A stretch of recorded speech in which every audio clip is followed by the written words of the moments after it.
Good morning, baju udah merah-merah tuh. Ini tandanya apa? Persiapan Imlek. Kemarin ada yang bilang, kenapa Jiro? Mau mati kau kah?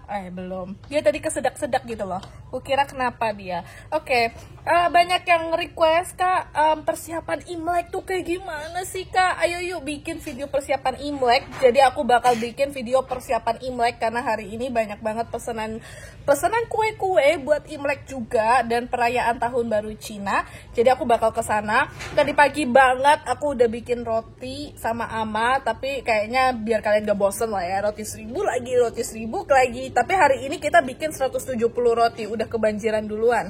Bukan karena Imlek, karena emang nuansanya nggak Imlek, tapi karena emang waktu itu ada yang mesen dari desa sebelah juga. Dan ya, aku bakal ngajak kalian untuk masak-masak bareng kita hari ini persiapan Imlek. Culture shock atau perbedaan budaya ya. Di desa kami, kebanyakan orang Cinanya membuka toko. Entah toko bangunan, bengkel, toko sembako, dan toko listrik. Mayoritas penduduk di sini bukan Cina, hanya keluarga rapat kami yang punya etnis Tionghoa. Kalau di desa kami lagi dekat tahun baru Cina seperti sekarang, mereka pasti memesan kue bagia yang karakteristiknya kokoh dan tidak gampang hancur. Bisa jadi simbol kerukunan rumah tangga dan eratnya tali persaudaraan. Membuat kue ini bahannya mudah didapatkan, tapi proses pembuatannya agak ribet. Pertama kocok bersamaan telur dan gula pasir sampai berbusa putih dan mengembang. Selanjutnya tambahkan kacang tanah sangrai yang sudah digiling, mentega, dan vanili bubuk. Lalu kocok dengan mixer sampai rata. Tepung yang kami pakai adalah tepung terigu yang harus disangrai terlebih dahulu sampai panas, lalu dicampurkan ke dalam adonan kue. Sebenarnya ya bikinnya ribet adalah kacang dan tepung yang harus disangrai sebelum dipakai. Yang bikin ribet itu aja sih, selebihnya nggak ribet. Konsistensi adonannya harus berbentuk seperti play-doh yang nggak lengket dan tidak boleh terlalu letoy kali ya bahasanya. Dibentuk juga kayak ulat hamil gitu ya. Ada gundukan gunung di tengahnya. Sumpah aku gak tahu gimana caranya aku mendeskripsikan bentuk kue ini. Tapi ya 11-12 kayak ulat hamil lah ya. Buat kalian yang bukan beretnis Cina, aku mau menjawab beberapa pertanyaan yang kemarin aku terima di Instagram terkait Imlek. Yang pertama, apakah wajib beli baju baru dan memakai baju merah di tahun baru? Jawabannya tergantung keluarga masing-masing. Di keluarga kami sangat tidak wajib ya beli baju baru. Tapi kalau bisa di saat Imlek, bajunya harus berwarna merah menyala yang menandakan hoki atau banyak rejeki. Tapi dulu keluarga Ama masih bisa dibilang berkesusahan ya, sehingga anak-anaknya juga jarang beli baju baru. Ama memakai kesempatan Imlek setahun sekali sebagai alasan membelikan anak-anaknya baju baru. Oke, pertanyaan kedua. Kak, kok nggak semua orang dapat angpau? Jawabannya, ya boleh dapat angpau, hanya yang belum menikah atau sudah menikah dan belum punya anak. Serta yang paling penting adalah orang tua, kayak nenek kakek begitu. Ya kayak amalah yang sudah punya cucu ya. Anaknya wajib ngasih angpau ke orang tua. Nah, pertanyaan selanjutnya. Nominal di dalam angpau ditentukan siapa sih, Kak? Apakah ditentukan sama yang menerima atau kayak gimana? Yang pasti ditentukan dari kemampuan ekonomi masing-masing keluarga. Bisa mulai dari 20.000 sampai berjuta-juta. Tapi yang pasti biasanya untuk orang tua dan anak sendiri harus lebih banyak ngasihnya. Minimal ratusan ribu rupiah lah per angpau. Dan iya, sehari sebelum tahun baru, tradisi kami harus membuat acara sembayang atau doa untuk leluhur yang sudah meninggal. Tapi di beberapa keluarga atau etnis, hal ini tidak dilakukan. Jadi bisa dibilang ini tergantung keluarga masing-masing juga sih. Karena kemarin waktu aku nanya teman aku apakah mereka akan sembayang leluhur, mereka bilang tidak ya. Jadi mungkin ini keluarga kami saja dan beberapa orang. Aku baru sadar ya, hasil tanganku sama hasil tangannya Ama lebih mulus hasil tangannya Ama nih. Udah kayak hasil mesin, rapi kan? Kayak sama semua gitu, mengkilat, rapi. Punya saya apa kabar? Meleot-meleot, kelihatan ya? Kayak meleot-meleot tuh. Ini nggak rapi. Terus kalau misalnya dilihat dari atas, ya seala kadarnya lah. Bisa dilihat tuh, ada yang meleot ke kanan, ke kiri, ada yang geser-geser. Pokoknya nggak rapi lah ini ya. Oke, balik lagi ke kue bahagia. Jadi kue bahagia ini teknik memasaknya berbeda dengan cookies yang biasa kami buat. Yang membuat berbeda adalah kue ini harus dimasak dengan api kecil dan juga harus dimasak di atas. Jadi lengsernya harus ditaruh di bagian atas oven. Di video ini aku salah naruh ya teman-teman, aku naruhnya di bagian tengah, seharusnya di bagian atas oven naruhnya seperti yang sekarang aku lakukan setelah dimarahin Ama karena aku lupa. Di luar prediksi BMKG, ternyata banyak sekali jadinya, 4 kilo ada ini Amae. Bagian nih, ini ada 1, 2, lagi OTW 3 lengser besar loh ini lengsernya. Ini lengser besar. Ini lengser kecil 1, ada 2 yang sudah masuk ke dalam oven, yang satunya oven besar, yang satu oven kecil. Kalau kalian lihat dan perhatikan baik-baik ya, kali ini kita bikin kuenya itu ukurannya agak-agak kecil karena permintaan customer. Dan iya, kalau kalian perhatikan, beberapa bahan yang kami pakai memang harganya lebih terjangkau karena budget customer juga. Jadi kami harus menyesuaikan dengan uang yang ditawarkan. Memang boleh se-custom itu. Kan biasanya harga sudah ada, lalu customer tinggal bayar. Iya teman-teman, tapi berhubung yang beli keluarga sendiri dan on budget, jadi kami kasih harga miring dengan bahan-bahan yang berbeda. Dan sudah pasti transparan ya, kami juga sudah memberitahukan hal ini kepada customer. Oke, yang belum pernah makan bahagia, sini aku deskripsikan rasa dan teksturnya. Teksturnya keras, tahan banting, tapi kalau digigit nggak keras, lumer kok di mulut. Dominan rasanya kacang manis yang menagih banget. Biasanya orang tua makan dengan teh atau kopi hangat seperti biskuit. Kue bahagia kami buat 2 batch karena batch pertama yang versi on budget dan batch kedua adalah versi lebih premium yang kita masak terakhir. Jadi untuk harga yang tidak ditawar, kami bikinnya ya versi biasa kami yang memakai bahan-bahan yang standar, bukan yang seperti ada di video. Sudah jadi, ini semua bahagia pada hari ini, dia ditumpuk-tumpuk nggak apa-apa ya, karena rotinya bukan kayak cookies gitu, dia modelnya keras. Ini udah aku tekan-tekan nih, keras ya, dia nggak gampang hancur, jadi nggak apa-apa ditumpuk. Ini juga ada lagi di 2 lengser, sudah mateng, masih panas, jadi jangan ditaruh dulu di sini. Kurang lebih hasilnya seperti ini, nggak sampai 4 kilo, perkiraan aku kan 4 kilo ya. Mungkin ini ya cuma 2,5 kilo atau 3 kilo maksimal.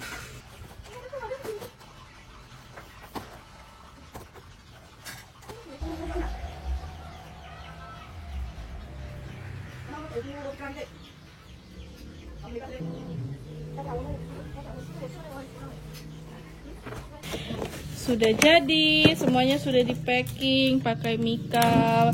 Yang 2 ini pesanan orang, per 1 mikanya 1 kilo. Kuenya emang ringan ya, jadi mika besar ini aja 1 kilo, bayangin. Karena saking ringannya kuenya. Sekarang sama Jamal dibuat di staples dulu.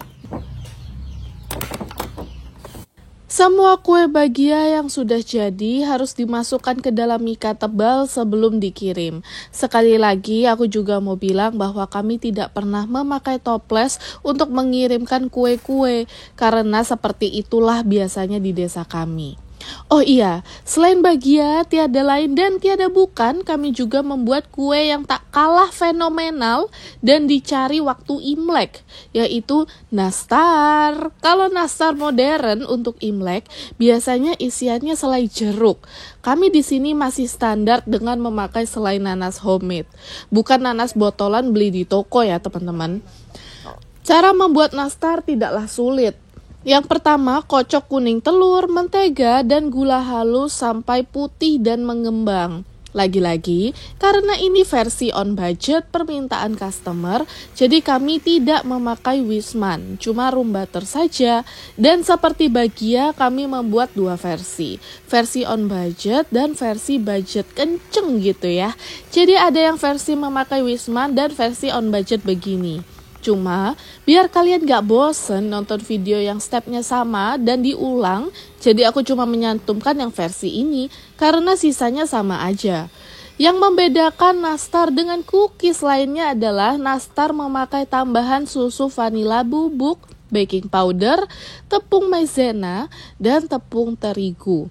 Takaran tepung tidak pernah diukur ya, pokoknya kalau sudah berbentuk seperti Play-Doh aja dan tidak lengket, berarti siap untuk dibentuk dan diisi selai nanas. Sebagai orang yang beretnis Cina, dulu sih aku selalu dibully ya, karena bukan orang pribumi. Dan sampai sekarang pun masih diremehkan di kampung sendiri, karena bukan asli orang NTT. Padahal bukan itu faktanya ya. Ya, kami tahu sih bahwa orang Cina memang tempat tinggalnya bukan di Indonesia, bukan berasal asli dari Indonesia. Tapi yang perlu dipahami adalah sampai di Afrika pun pasti ada orang Cina tuh yang buka toko bangunan di sana. Di belahan bumi manapun orang Cina sudah bertaburan, juga menyebar ke seluruh pelosok dunia dan membuka toko, teman-teman. Bukan hanya di Indonesia saja, dan kami juga bukan penduduk Rohingya yang datang dan ingin menguasai wilayah tanpa memberikan sumbangsih pada negara. Secara tidak langsung, kami pun ikut membantu perekonomian Indonesia. Dan kalau sudah 2 generasi lahir di Indonesia, dan kami masih dikucilkan karena kaum minoritas, udah deh, aku nggak tahu lagi serasis apa dunia ini.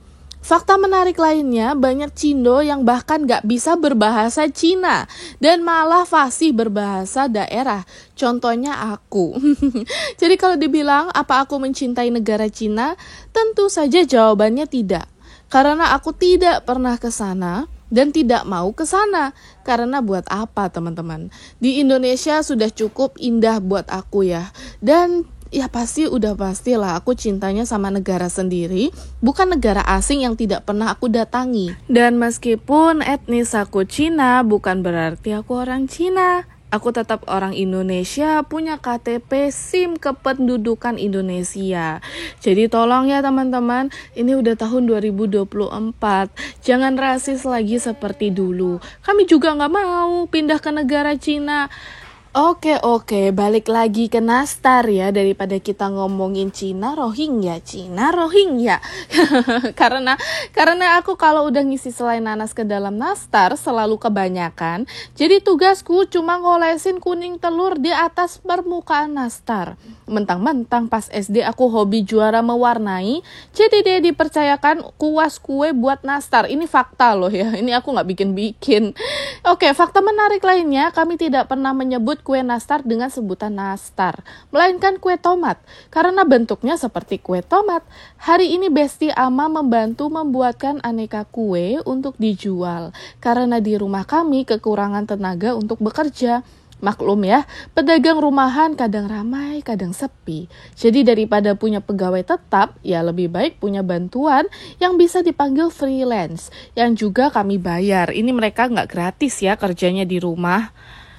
Definisi kebanjiran nastar. Yang ini ada lagi. Oh, nggak bisa dibuka. Oke, tuh banyak.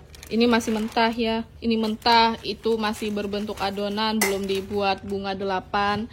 Terus yang di meja 2 lengser. Ini semua udah aku kasih kuning telur tadi. Dan di dalam sini ada 2 lengser juga sudah ditaruh kuning telur, tinggal ditunggu mateng aja. Jujur, ngawasin nastar di dalam oven adalah pekerjaan yang paling tidak aku inginkan. Ya alasannya karena Ama perfeksionis. Dan aku kan ceroboh ya. Jadi kadang-kadang aku gak terlalu perhatian sama kue-kue di dalam oven. Ya bukan salah Ama sih, ini salah aku beneran. Jadi seperti batch pertama ini beberapa pinggiran nastarnya ada yang sedikit gosong dan tidak layak jual. Jadi kami makan sendiri. Yuhu, sudah banyak yang keluar dari oven. Warnanya cantik-cantik, kuning-kuning golden begitu. Ulala.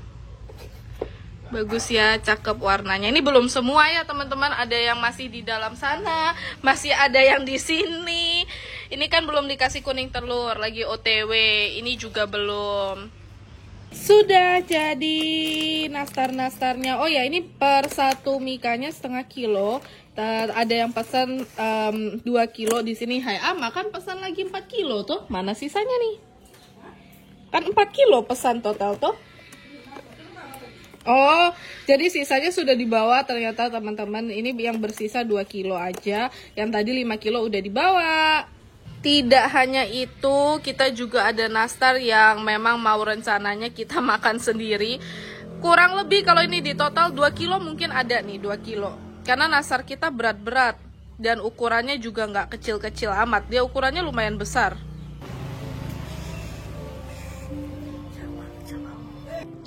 Jamal lagi tidur.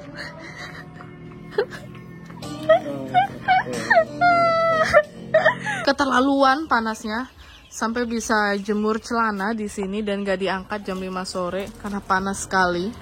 Dan di dalam, dari luar jalan pun panas. Kami sedang mau membuat kompiang. Bukan, pia kacang. Ini bisa dimakan ya guys.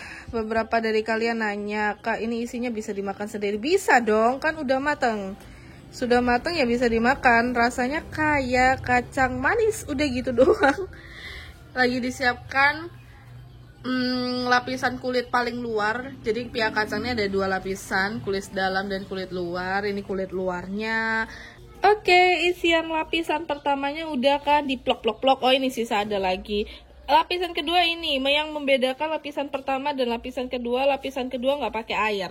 Lapisan pertama pakai air, rasionya mirip-mirip, cuma ini tuh murni tepung dan minyak, makanya lengket banget. BTW aku udah cuci tangan ya. Proses memasukkan pia ke dalam pia. Lapisan 2 ke dalam lapisan 1. Seperti itu saja, tidak ada trik-trik khusus. Cepet loh ini karena Ama udah kebiasaan ya teman-teman. Proses seperti ini paling 10 menit selesai. Beneran gak nyampe kayaknya, karena udah terbiasa sekali ya.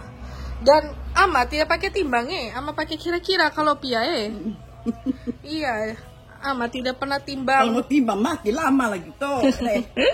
Mati sudah. Kayak kalau timbang lama lagi gitu. Ya karena tadi kan udah di kira-kira ya tebelnya seberapa. Kalau emang tebelnya 2,5 cm ya 2,5 cm semua tadi ya dipotong-potongnya.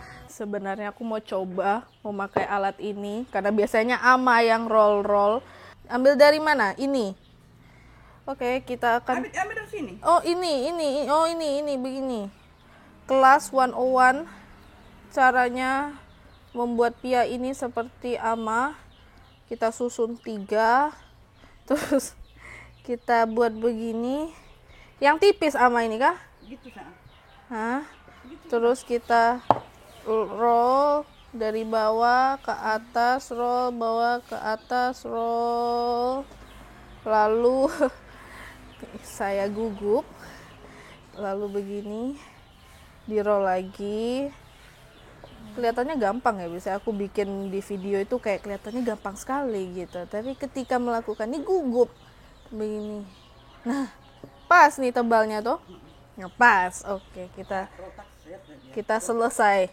Dulu roll pia juga begini Kak. Kayak kenapa ada teknik-tekniknya? Dulu kita tidak begini. Dulu waktu Ama dulu pertama ajar Ama. Ini Kak, dep adonan ini Kak. Langsung kita guling terus pakai ini Kak. Oh. Gitu.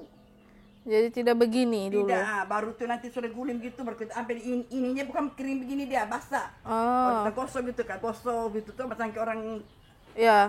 apa Aduk-aduk. aduk apa nih macam kayak orang apa nih Kak? Selai ini Kak. Oh ya. Itu habis itu baru langsung kita bikin. Baru potong langsung kita bikin begitu sudah. Siapa yang ajar Ama bikin pia? Ini siapa? Tuh Ama. Tuh Ama tuh mamanya Ama atau Mamanya apa tuh? Tuh mamanya apa? mamanya Ngkong kah? Mana tahu mama bikin gini. Ini orang Cina buat. engkong papanya Ama kan Cina tuh. Cina, tapi mama kan orang Indonesia, kan tahu kerja begini. Oh, oke, kita coba. Begini toh? Ada udah di mana itu? Ya, begini toh. Ya. Oke. Tuh, bagus kan jadinya. Baru kali ini loh aku yang buat sampai kayak gini. Biasanya cuma bagian ngisi-ngisi doang ya. Sekarang sudah bikin sampai seperti ini. Aku buat modelnya kayak buaya sedikit. Baiklah, kita coba membungkus. Nggak nyoba ya, ini kan sudah terlalu sering ngebungkus-bungkus ini. Ya. Begini. Sudah dingin nih, tuh angin sudah ada tuh. Bola-bola gemas sudah jadi, tinggal di puk. Kalau misalnya aku suka gitu ya, tapi ini tidak boleh terlalu tipis teman-teman, jadi dia harus ukurannya paling nggak kayak 1 cm lah. Jadi aku tuh melihat ya, ini tuh kelihatannya biasa tapi kayak ada item-item gitu karena terlalu tipis atasnya. Dan Ama tadi bilang apa, jangan terlalu tipis. Kenapa jangan terlalu tipis, Ama? Jadi bagian atasnya ini tidak boleh setipis ini sampai kalian bisa kelihatan kayak item-item gitu. Karena kalau tipis nanti tidak garing. Jadi ada beberapa yang pantatnya tapi tidak garing pantatnya tuh. Oh, jadi nanti takutnya bawahnya tidak garing begitu kah? Tebal, masih kalau sudah atas TV berpantatnya tebal. Bikin berapa Ama Pia hari ini kan? Ulang tadi nih berapa jadinya nih? 200 ada.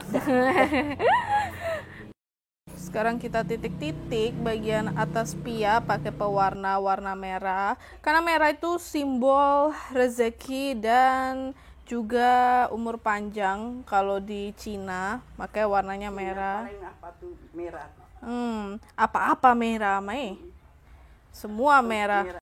Definisi kebanjiran Pia itu ya ini sudah. Ini paling banyak kayaknya selama kita bikin selama ini. Bahkan lengser pun habis di dalam sini. Ini ada 1 lengser di sana, 1 lengser di sini, langsung lengser di sini belum. Dan ini Ama masih bikin lagi, coba bayangkan. Saya kaget betul kenapa ada lagi nih. Mungkin 200 biji ini ada nih. Ama bilang tidak ada, hanya 100 biji, tapi kenapa banyak sekali? 150 ada 20 ya 90. 96 tambah 35. Berapa tuh? 120. Ini adalah bagian yang paling aku benci di saat membuat kue roti yang memerlukan panggangan, yaitu angkat panggangannya. Karena yang kecil sih nggak berat ya, yang besar 2 kilo, 10 kilo mungkin nih. Oke, kita nyalakan kompor perkomporan. Oke, aduh Tuhan.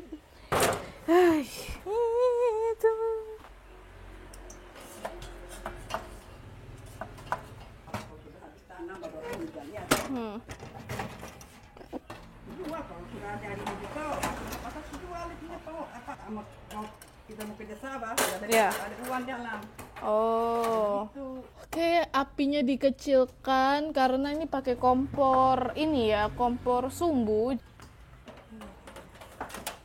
Di tengah-tengah memasak, Pia tiba-tiba mati lampu. Ini beneran mati lampu ya. Coba. Ini kan sebenarnya nyala nih. Nah, mati guys. Oh nyala, tapi itu lampu surya. Kita tinggal tunggu kloter terakhir, batch terakhir ada di dalam oven. Siram beras dulu muka kandangnya.